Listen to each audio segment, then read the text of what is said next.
గణేశాయ నమః, గాయత్రీదేవ్య నమః, మహాసరస్వతి నమః, మాతాపితృభ్యో నమః. ముందుగా ప్రేక్షక వీక్షణ మహాశీలందరికీ కూడా శ్రీ విశ్వావసనామ సంవత్సర ఉగాది శుభాకాంక్షలు. విశాఖ నక్షత్రం 4వ పాదం వారు, అనురాధ నక్షత్రం 1, 2, 3, 4 పాదాల వారు, జ్యేష్ఠ నక్షత్రం 1, 2, 3, 4 పాదాల వారు కూడా వృశ్చిక రాశిలోకి వస్తారు. పేరుని బట్టి చూసుకునేటటువంటి వారు మీ పేరులో మొట్టమొదటి అక్షరం తో, నా, నీ, ను, నే, నో, యా, ఈ, యు ఈ అక్షరాలతో కనుక మీ పేరు ప్రారంభమైతే మీ అందరిది కూడా వృశ్చిక రాశి అవుతుంది. కాబట్టి వృశ్చిక రాశిని చూసుకోండి. మీకు ఈ సంవత్సరం ఆదాయం 2, వ్యయం 14, రాజపూజ్యం 5, అవమానం 2గా కనపడుతోంది.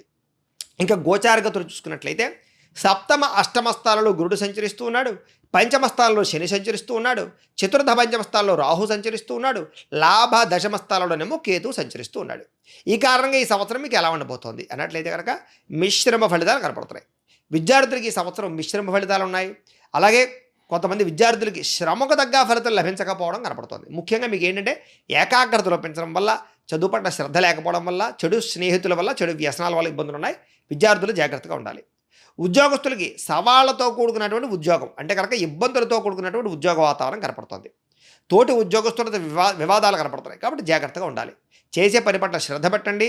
ఓర్పు సహనంతో ఉద్యోగ కార్యాలయంలో వ్యవహరించండి. దానివల్ల మీకు ఉద్యోగాలు పోకుండా ఉంటాయి ఈ సంవత్సరం. ఇక వ్యాపారస్తులకి ఈ సంవత్సరం అనుకూలంగా కనపడుతోంది. ఏదైనా పెట్టుబడులు పెట్టడానికి బ్రహ్మాండంగా కలిసి వస్తుంది. లాభాలు బాగా పెరుగుతాయి. నూతన పరిశ్రమలు పెట్టే వారికి ఈ సంవత్సరం బాగా కలిసి వస్తుంది. వ్యవసాయదారులకు కూడా ఈ సంవత్సరం మిశ్రమ ఫలితాలు కనపడుతున్నాయి. వాతావరణ మార్పు వల్ల చిన్న చిన్న పంట నష్టాలు కనపడినా రెండో పంట లాభాలు అయితే కనపడుతున్నాయి. కాకపోతే సరైన జాగ్రత్తలు ఖచ్చితంగా తీసుకోవాలి.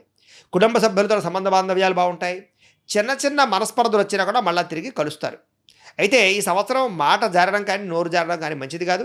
ప్రతి పని యందు ఓపికగా శ్రద్ధగా వేచి చూడడం మంచిది. సంతానం కోసం ప్రయత్నం చేసే వారికి అనుకూలతలు ఉన్నాయి. పిల్లల ఆరోగ్యం కోసం ఎక్కువ శ్రద్ధ పెడతారు ఈ సంవత్సరం.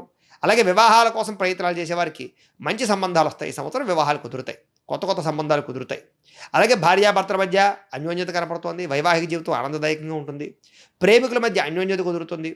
ఆర్థికంగా డబ్బులు సంపాదించడానికి ఎక్కువ ప్రయత్నం చేస్తారు. ఖర్చులు తగ్గించుకోవడానికి ప్రయత్నం చేస్తారు. పెట్టుబడులు పెట్టేటప్పుడు మాత్రం ఆలోచించిన నిర్ణయాలు తీసుకోవడం మంచిది. అయితే రుణాలు తీర్చడానికి ఇది చాలా అనుకూలమైనటువంటి సంవత్సరం. మీకు చాలా రుణాలు తీర్చగలుగుతారు. అయితే కొత్త రుణాలు చేసేటప్పుడు అవసరమైన రుణాలు చేయడానికి ప్రయత్నం చేయండి. కోర్టు వ్యవహారాలు నెమ్మదిగా సాగుతాయి మీకు.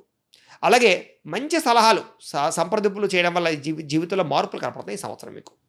ఆరోగ్యం పట్ల ఎక్కువ శ్రద్ధ పెట్టాలి. దీర్ఘకాలిక రోగాలు లేని వారికి వచ్చే అవకాశాలు ఉన్నాయి ఈ సంవత్సరం. కాబట్టి వ్యాయామాలు చేయడానికి ప్రయత్నం చేయండి. ఇక విదేశాలు వెళ్ళాలనుకునే వారికి ఈ సంవత్సరం అనుకూలంగా కనపడుతోంది. కొత్త కొత్త అవకాశాలు వస్తాయి మీకు ఈ సంవత్సరం. ఇల్లు కొనాలనుకునే వారికి, గృహాలు కొనాలనుకునే వారికి, కట్టాలనుకునే వారికి అనుకూలతలు, భూములు కొనాలనుకునే వారికి చాలా మంచి అనుకూలత కనపడుతుంది ఈ సంవత్సరం. కొత్తగా వాహనాలు కొనేవారికి ఈ సంవత్సరం, మార్పులు చేసేవారికి, ఎక్స్చేంజ్ చేసేవారికి కలిసి వస్తుంది ఈ సంవత్సరం. విద్యుత్ వాహనాలు కొనుగోలు చేసే అవకాశాలు ఎక్కువగా ఉన్నాయి ఈ సంవత్సరం. అలాగే ప్రయాణాలు చేసేటప్పుడు మాత్రం తొందరపాటు ప్రయాణాలు చేయకండి. దూర ప్రయాణాలు చేస్తారు. అలాగే కుటుంబ సభ్యులతోటి సంతోషంగా కాలం గడుపుతారు. కానీ ప్రయాణాల్లో జాగ్రత్త, వ్యసన పనులు జాగ్రత్త. ఈ సంవత్సరం కొన్ని పరిహారాలు చేసుకున్నట్లయితే మీకు ఈ సమస్యల నుంచి బయటపడతారు. ముఖ్యంగా శనికి, బుధుడికి, రాహువుకి, కుజుడికి, రవికి, గురుడికి కూడా జపాలు చేయించుకోవడము, సుదర్శన హోమము, లక్ష్మీ గణపతి హోమము, నవగ్రహ హోమము చేయించుకున్నట్లయితే కనుక ఈ సంవత్సరం మీకు బ్రహ్మాండంగా ఉంటుంది. మీకు కలిసి వచ్చేటటువంటి లక్కీ నెంబరు 9 ఈ సంవత్సరం. కలిసి వచ్చే వారాలు ఆదివారము, సోమవారము, మంగళవారము, గురువారము మీకు బాగా కలిసి వస్తాయి. కలిసి వచ్చే నెలలో ఏప్రిల్, జూన్, జనవరి ఈ 3 నెలలు మీకు బాగా కలిసి వస్తాయి. కాబట్టి వీటిని సద్వినియోగపరచుకోవాల్సిందిగా తెలియజేస్తూ